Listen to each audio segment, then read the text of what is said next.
ఈ రోజు మన session batch release system. Batch release అసలు ఫార్మస్యూటికల్ ఇండస్ట్రీలో బ్యాచెస్ ఎలా రిలీజ్ అవుతాయి, మార్కెట్లోకి ప్రొడక్షన్ అంతా అయిన తర్వాత, ప్యాకేజింగ్ అయిన తర్వాత నెక్స్ట్ స్టెప్ అనేది మన ప్రొడక్షన్ ఇన్ వేర్ హౌస్ నుంచి బ్యాచ్ రిలీజ్ మార్కెట్లోకి అవడం అనమాట. సో ఇది continuation of the previous sessions. So previous సెషన్స్లో మనం అన్ని ఏపీక్యూఆర్, దాని ముందు స్టేజ్ వ్యాలిడేషన్స్, క్వాలిఫికేషన్స్, ప్రొడక్షన్ ఎలా జరుగుద్ది అన్నీ మనం తెలుసుకున్నాము. ఇప్పుడు అక్కడి నుంచి మనకి the last stage of the pharmaceutical industry మ్యానుఫ్యాక్చరింగ్లో లాస్ట్ స్టేజ్ ఏంటంటే మనం మార్కెట్ చేసుకోవాలి కదా, ఆ మార్కెట్ చేయడాన్ని దాని తర్వాత బ్యాచ్ రిలీజ్ అంటారు. సో ఈ సెషన్స్లో మనం బ్యాచ్ రిలీజ్ గురించి తెలుసుకుందాం. So let me present the screen. BPR review and batch release system. అంటే బీపీఆర్ అంటే ఏంటి మనకు తెలిసిందే. బీపీఆర్ అంటే batch processing record. Batch processing record అంటే ఇట్ ఈస్ ఎ డాక్యుమెంట్. దేంట్లో అయితే మనం ఆ పర్టికులర్ బ్యాచ్ రిలేటెడ్ డాక్యుమెంటేషన్ అంతా చేస్తామో దాన్ని బ్యాచ్ ప్రాసెసింగ్ రికార్డ్ అంటారు. సో అసలు బ్యాచ్ ప్రొడక్షన్ రికార్డ్ అంటే ఏంటి, ఆర్ బ్యాచ్ ప్రాసెసింగ్ రికార్డ్ అంటే ఏంటి? So according to 21 CFR USFDA guidelines, batch processing record అనేది it is a step wise procedure in which all the production activities has been recorded. దాన్ని batch production record అంటారు అనమాట, are batch processing record అంటారు. ప్రతి complete information including a రా materials use చేశారు, ఎంత రా మెటీరియల్స్ యూజ్ చేశారు, ఎక్కడి నుంచి తీసుకున్నారు, ఏ రోజు డిస్పెన్సింగ్ అయ్యింది, అక్కడి నుంచి ఏ రోజు ప్యాకింగ్ కంప్లీట్ అయ్యింది తెలుసుకోవడాన్ని ఇదంతా బ్యాచ్ ప్రాసెసింగ్ రికార్డ్లో ఉంటారనమాట. సో ఇది ఆ పర్టికులర్ బ్యాచ్కి ఒక బైబిల్ లాంటిది. సో అసలు బ్యాచ్ ప్రాసెసింగ్ రికార్డ్ యొక్క ఇంపార్టెన్స్ ఏంటి, అసలు ఫస్ట్ పర్పస్ ఏంటి, ఎందుకు చేస్తారు? సో బ్యాచ్ ప్రాసెసింగ్ రికార్డ్ రాయటం వల్ల that is a complete evidence that ఆ బ్యాచ్ ప్రొడ్యూస్ అయ్యింది, ఎటువంటి ప్రాబ్లం లేకుండా ప్రొడ్యూస్ అయ్యి ప్యాకింగ్ అయ్యిందని చెప్పడానికి బ్యాచ్ ప్రాసెసింగ్ రికార్డ్ అనేది మెయింటైన్ చేస్తాం. బట్ దాని బ్యాచ్ ప్రాసెసింగ్ రికార్డ్ యొక్క ఇంపార్టెన్స్ ఆర్ సిగ్నిఫికెన్స్ ఏంటంటే, సో మనం బ్యాచ్ ప్రాసెసింగ్ చేసాము అంటే ప్యాకేజింగ్, మ్యానుఫ్యాక్చరింగ్ అన్ని కంప్లీట్ అయినాయి. ఇప్పుడు నెక్స్ట్ స్టేజ్ ఏంటంటే release in to the market. So మనం బ్యాచ్ రిలీజ్ చేసేటప్పుడు బ్యాచ్ ప్రాసెసింగ్ రికార్డ్ అంతా చెక్ చేసి మాత్రమే బ్యాచ్ మార్కెట్లోకి రిలీజ్ చేయాలి. అంటే ఎన్ని ప్రాబ్లమ్స్ ఏమైనా ఉన్నాయా, ఒకవేళ ప్రాబ్లమ్స్ వస్తే అవి ఎలా హ్యాండిల్ చేశారు అవన్నీ కూడా చెప్తుంది అనమాట బ్యాచ్ ప్రాసెసింగ్ రికార్డ్. వేరే ఇవన్నీ రికార్డ్ చేయడం వల్ల మనకు batch a person who is releasing the batch will refer the batch record and then వాడు రిలీజ్ చేస్తాడనమాట. So next the batch processing record, దీని రిలేటెడ్ జిఎంపి రిక్వైర్మెంట్స్ అంటే ఏంటంటే, first responsibilities of the quality unit. Quality unit అంటే quality assurance unit. So వాటి responsibility ఏంటి, either ఆ బ్యాచ్ని రిలీజ్ అన్నా చెయ్యాలి లేకపోతే రిజెక్ట్ అన్నా చెయ్యాలి. నెక్స్ట్ ఎలా చేయాలి, రిలీజ్ ఎలా చేయాలి అనేది ఒక ఎస్ఓపి ప్రిపేర్ చేసుకోవాలి. నెక్స్ట్ రిలీజ్ చేసేటప్పుడు ఆ batch processing records, laboratory records, analytical reports అన్నీ కూడా చెక్ చేసుకుని మాత్రమే బ్యాచ్ని రిలీజ్ చేయాలి. ఓకే. అలాగే what is the responsibility of the production persons. Production person యొక్క రెస్పాన్సిబిలిటీ ఏంటి, ఆ బ్యాచ్ ప్రాసెసింగ్ రికార్డ్ కంప్లీట్ చేయడం, రాయడాన్ని బ్యాచ్ ప్రాసెసింగ్ రికార్డ్లో ప్రొడక్షన్ యొక్క రెస్పాన్సిబిలిటీ అనమాట. సో ఏదైనా ప్రాబ్లమ్స్ వస్తే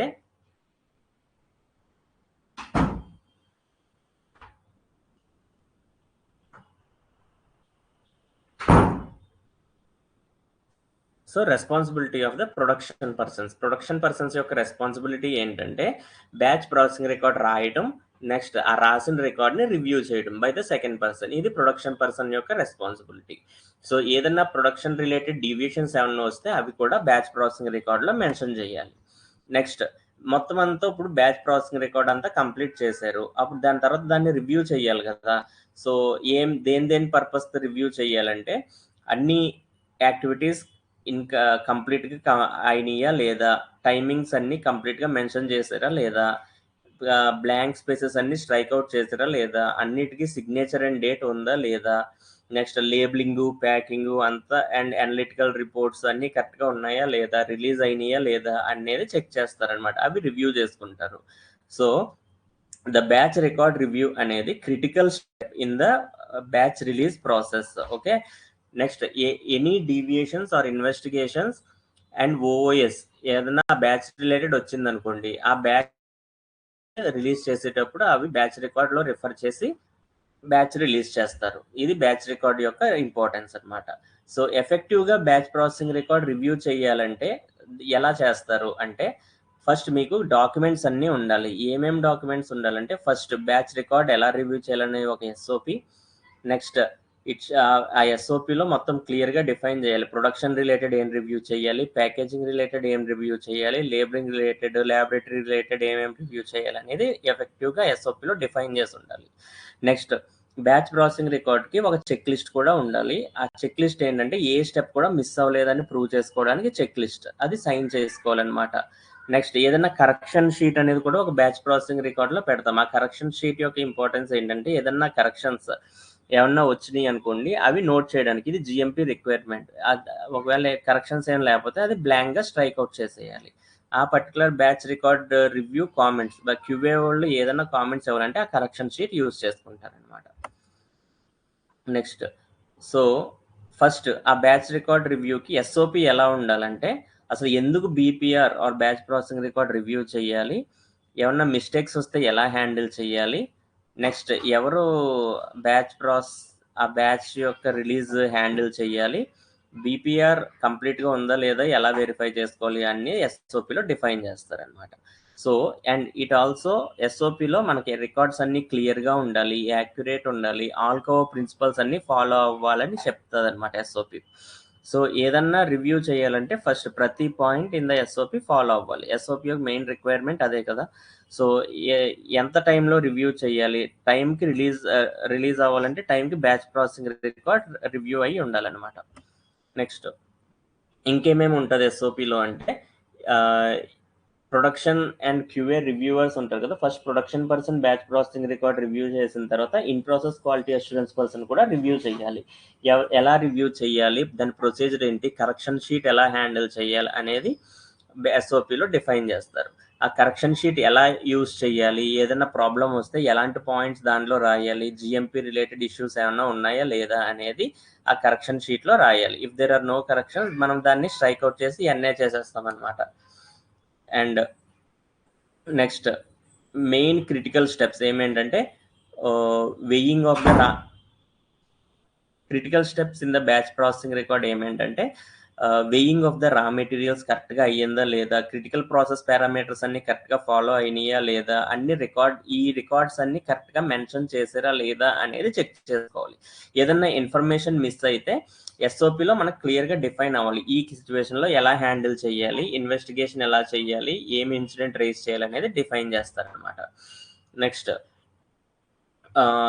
ప్రతిదీ ఇందాక మనం తెలుసుకున్నాం కదా, బ్యాచ్ ప్రాసెసింగ్ రికార్డ్ రివ్యూకి ఒక చెక్ లిస్ట్ అనేది ఉండాలి. ఆ చెక్ లిస్ట్లో ఏం పాయింట్స్ ఉండాలి, ఎలా ఆ చెక్ లిస్ట్ ద్వారా బ్యాచ్ ప్రాసెసింగ్ రికార్డ్ రివ్యూ చేయాలనేది కూడా చెప్తుంది అనమాట. First you need to verify there is a signature page. అంటే ఆ బ్యాచ్ ప్రాసెసింగ్ రికార్డ్లో ప్రొడక్షన్లో ఇన్వాల్వ్ అయిన ప్రతి పర్సన్ యొక్క name, employee ID and signature ఆ రికార్డ్లో ఉండాలి. నెక్స్ట్ ప్రతి page of the BPR is reviewed by a competent person and ప్రతి significant step it is checked by a second person. అంటే whoever is performing is called as a doer, whoever is checking that performance is called as a checker. ఇద్దరు సంతకాలు ఉండాలన్నమాట to ensure the accuracy and correctness. And ప్రతి step clear and complete గా ఉందో లేదో check చేయాలి. And all calculations in the record, batch processing record అంటే yield calculations కానీ, వెయింగ్ క్యాలిక్యులేషన్స్ కానీ, ఏపీఐ క్వాంటిటీ క్యాలిక్యులేషన్స్ కానీ క్లియర్గా బీపీఆర్లో కరెక్ట్గా క్యాలిక్యులేషన్స్ కంప్లీట్ అయి ఉండాలి. నెక్స్ట్ ఇంకా ఏమేం పారామీటర్స్ బ్యాచ్ ప్రాసెసింగ్ రికార్డ్లో చెక్ చేయాలంటే, ప్రాసెస్ పారామీటర్స్ అంటే టెంపరేచర్, ఎంత టెంపరేచర్ పెట్టారు, ఎంత టైం మిషన్ నడిపారు, ఫ్లో రేట్స్ ఏంటి, ప్రెషర్స్ ఏంటి, ఇవన్నీ కూడా బీపీఆర్లో ఆపరేటర్ క్లియర్గా రికార్డ్ చేయాలి. యాజ్ పర్ లిమిట్స్ ఉంటే రికార్డ్ చేయాలి. అవుట్ ఆఫ్ లిమిట్స్లో ఏమన్నా వెళ్తే ఆపరేటర్ ఏం చేయాలంటే దాన్ని ఎస్కలేట్ చేసి ఇన్వెస్టిగేషన్ ద్వారా రూట్ అవుట్ చేయాలన్నమాట. నెక్స్ట్ ఇంకా critical process parameters during the manufacturing ఏమేమి వచ్చినాయి, క్రిటికల్ క్వాలిటీ అట్రిబ్యూట్స్ ఏమేమి మానిటర్ చేయాలి బ్యాచ్ పారామీటర్స్కి, ఇవన్నీ కూడా ఎస్ఓపిలో డిఫైన్ అయ్యి ఉంటాయి అన్నమాట. నెక్స్ట్ ఏమన్నా క్రిటికల్ డీవియేషన్స్ వస్తే వాటి ఇన్వెస్టిగేషన్ కానీ, ఆ ఇన్వెస్టిగేషన్ యొక్క అవుట్పుట్ కానీ, corrective and preventive actions and all should be reviewed in the batch processing record. Only after that ఆ బ్యాచ్ మార్కెట్లోకి రిలీజ్ చేస్తారనమాట. మనం ఇందాక మాట్లాడుకున్నట్టు బీపీఆర్ చెక్ లిస్ట్ అనేది ప్రతి బీపీఆర్కి అవైలబుల్గా ఉండాలి. అది ఎందుకంటే ప్రతి పాయింట్ ఇన్ ద బీపీఆర్ కరెక్ట్గా రివ్యూ చేశారో లేదో ఎన్ష్యూర్ చేయడానికి ఆ చెక్ లిస్ట్లో manufacturing section, packaging section, labeling section డిఫరెంట్గా సపరేట్ చేసి మనం వెరిఫై చేయాలి. ఎనీ రిపోర్టింగ్ ఆఫ్ డీవియేషన్స్ కూడా చెక్ లిస్ట్లో మనం మెన్షన్ చేయాలి. నెక్స్ట్ ఇంకేమేం రికార్డ్స్ రివ్యూ చేయాలంటే బ్యాచ్ రిలీజ్ చేయడానికి first production and process control records అంటే ఇప్పుడు వరకు మనం మాట్లాడుకున్న batch processing records. Next any materials used are traceable and quantity as per standard ఉందా లేదా చెక్ చేసుకోవడానికి. నెక్స్ట్ ఈల్డ్ క్యాలిక్యులేషన్ చెక్ చేయాలి. ఏదన్నా మెటీరియల్స్ యూజ్ చేస్తే వాటి యొక్క రీకన్సిలేషన్ కూడా చేయాలన్నమాట. For example labels reconciliation is very important, yield reconciliation is very important. Next ఇంకా equipment usage log books, cleaning books, sampling ఎలా చేశారు, శాంప్లింగ్ రికార్డ్స్, వాటి రిజల్ట్స్, వాటి analytical report numbers, critical quality parameters, ఎంత టైంలో మ్యానుఫ్యాక్చర్ అయింది అంటే time limits. Next line clearance check list which acts as a proof for the cleaning of the machines before and after usage. Next calibration of all the instruments and equipments that are used in the production of that particular material. Next packaging labelling controls, ఎన్ని labels issue చేశారు, వాటి reconciliation ఏది, కరెక్ట్గా labels ఉన్నాయా లేదా.